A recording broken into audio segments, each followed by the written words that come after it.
Hello everyone and welcome to Lost in the Reel.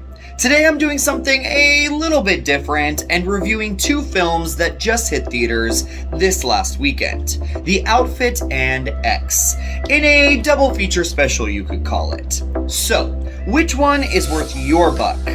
Let's talk about it.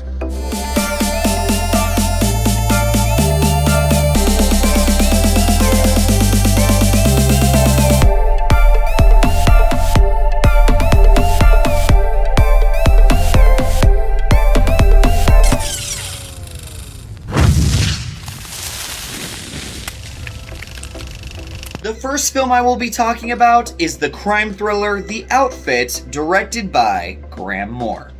Leonard, a master English tailor who's ended up in Chicago, operates a corner tailor shop with his assistant, where he makes beautiful clothes for the only people around who can afford them, a family of vicious gangsters. One night, two killers knock on his door in need of a favor, and Leonard is thrust onto the board in a deadly game of deception and murder. I had been looking forward to The Outfit for quite some time after the first trailer came out, but Focus Features really dropped the ball on this one by delaying it over and over again. Luckily, my dear friend D did a rave review of this film on his channel, which really pushed me to get off my ass and go see this, and I am so glad that I did. And if you haven't seen D's review yet, please make sure to check that out. I will leave a link right up here. The Outfit is the type of movie that Hollywood just doesn't make anymore. It's a slow burn, dialogue-driven, old-fashioned crime thriller that takes place in one setting. It is a meticulously and intricately plotted mystery that keeps you on your toes until the very end. Its twists and turns keep coming at you furiously, always one step ahead of the audience. And damn it, was The Outfit just so utterly refreshing. The movie is directed and co-written by Graham Moore in his directorial debut, but the man has won an Oscar for his duties penning The Imitation Game, which was also a methodical yet riveting period piece. I must admit, I do think that his screenplay for The Outfit, which he co-wrote with Jonathan McLean, is far stronger than his direction, which I found to be a little muted. But this script is so gripping that it didn't bother me in the slightest. I literally was hanging on to every word being spoken and on the edge of my seat for the entirety of the runtime. It's really hard for movies that are this dialogue heavy to not become tiresome after a while, but the conversations being had here are like intense sparring battles that even the likes of Tarantino would be pleased to have written. These lines, however, wouldn't have had any power without the thespians to perform them, and Moore has assembled one hell of a crack team. Zoe Dutch, Simon Russell Beale, Nikki Amuka Bird, Johnny Flynn, and Dylan O'Brien disappear into their roles, all creating characters that you could see headlining their own spin-off films. But The Outfit revolves around the cutter, Leonard, or as others call him, English, who is played by Oscar winner Mark Rylance.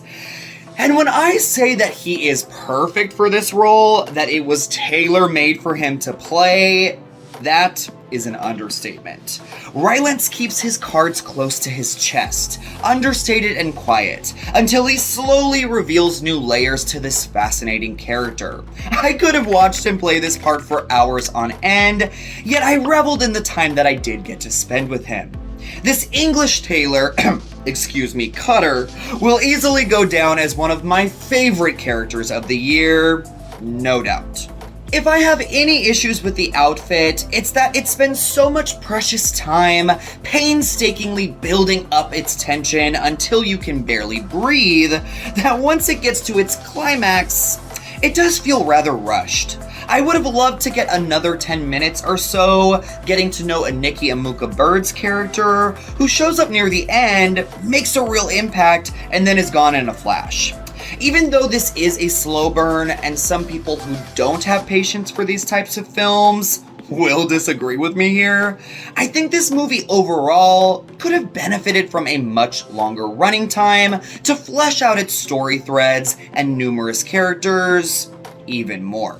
Other than that, I absolutely ate this film up. I will say that I am a sucker for the time and place in which the outfit is set, namely Chicago in the 1940s and 50s, so I do think that contributed to my love for it. I couldn't help but fawn over the fedoras and the trench coats, the sultry jazzy score by Alexander Desplat, the Smith & Wessons, the foggy haze of cigarette smoke billowing in the air, and the iconic Chicago accents. But even if you're not a total geek for this time period, there is so much to love in the outfit. It's a real shame that it looks like this film will fade into obscurity, at least based on those box office numbers, but I hope that the few who have seen it will speak up and make sure that this brilliant little movie won't be forgotten. So I will be giving the outfit 4 cutting shears out of 5. This is a riveting old-fashioned crime thriller with an intelligent, meticulously plotted screenplay and an inspired ensemble with a perfectly cast Mark Rylance. Though I do feel the climax is a bit rushed and that the movie does require patience due to how dialogue-driven it is, the outfit is nonetheless not to be missed. Next up is the slasher film X, directed by Ti West. In 1979, a group of young filmmakers set out to make an adult film in rural Texas. But when their reclusive elderly hosts catch them in the act, the cast find themselves fighting for their lives. Going into X, maybe my expectations were too high. With an incredible 96% on Rotten Tomatoes and an overwhelming amount of love coming from the film community, with an added bonus of Ti West directing, The House of the Devil is great and The Innkeepers is also solid, I honestly thought that this could be the horror flick of 2022.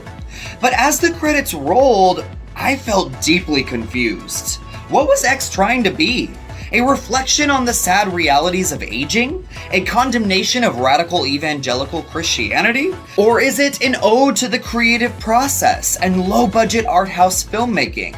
Or even a trashy, sun-soaked homage to the exploitation horror films of the 70s, like the Texas Chainsaw Massacre? I think the answer to that is all of the above. But even if it attempts at tackling all of these things, I don't think they ever lead anywhere. And what's worse is I believe X sorely fails in the department that it should have really excelled in. And that's in being a fun and frightening slasher. I found the first hour of X to just drag on and on without any purpose. There was a point that I, for 1 second, was gonna call it quits and walk out of the theater, which I never do because I was so painfully bored. Tits and ass can really only go so far to propel a story. Let's be real. And finally, once the kills started to come at a rapid pace, I felt little to no tension and was never once scared. I must admit that the practical effects are brutal and extremely well done. And there were 2 kills, one with a shotgun and one with an alligator, that gave me a bit of morbid glee and a good chuckle, which I think is what Ti West was going for. But besides those fleeting moments, I just kept sitting in my seat, patiently waiting to be impressed or to become invested, and unfortunately, it never happened. And as time continued to pass, all I could think to myself was, did I really pay $15 to watch these nasty old people get their rocks off? X sure does have enough uncomfortable scenes and icky, yucky, skin-crawling moments to send anyone with anxiety off the deep end, but that never translates into veritable scares, thrills, or tension. I do think that the cast is great. Everyone ends up turning in a memorable performance, notably Mia Goth and Kid Cudi, who especially seems to understand the movie's tongue-in-cheek nature. But that doesn't change the fact that these characters are slightly irritating, vapid, and uninteresting. I also must give a shout out for West's visual flair too, which is alive and well in X. I believe he really captures that 70s sexploitation vibe to a T. And I will even go as far to say that I absolutely adore the story that this film is trying to tell. This had the potential to be something truly inspired, but I really hate where Wes takes it. I am totally in support of all of the people who are singing this movie's praises, as I honestly want it to be one of them. I am always here to encourage anyone who is brave enough to try and make a bold original horror film. It takes guts, and the effort is genuinely appreciated. But I am also here to stand in the minority and say that I did not care for X one bit. And I am still struggling to figure out how and why it's beloved so much. So I will be giving X 2.25 glasses of lemonade out of 5. X has an intriguing setup, a game cast, and tackles some super interesting topics.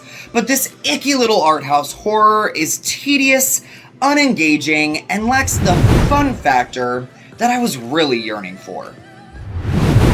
So, what film should you spend your buck on at the theater this week? I know this is going to be a divisive decision as so many critics loved X, but with that 75% audience rating versus The Outfit's 95%, and based on my own personal feelings, I think The Outfit is the clear winner here. So, what are your thoughts on both of these movies? Did you think X was all ick and no fun like I did? Or are you one of its supporters? And were you one of the few who went to go see The Outfit this last weekend? If so, did you love it or did you hate it? Sound off in the comment section down below, guys. And until next time, take care.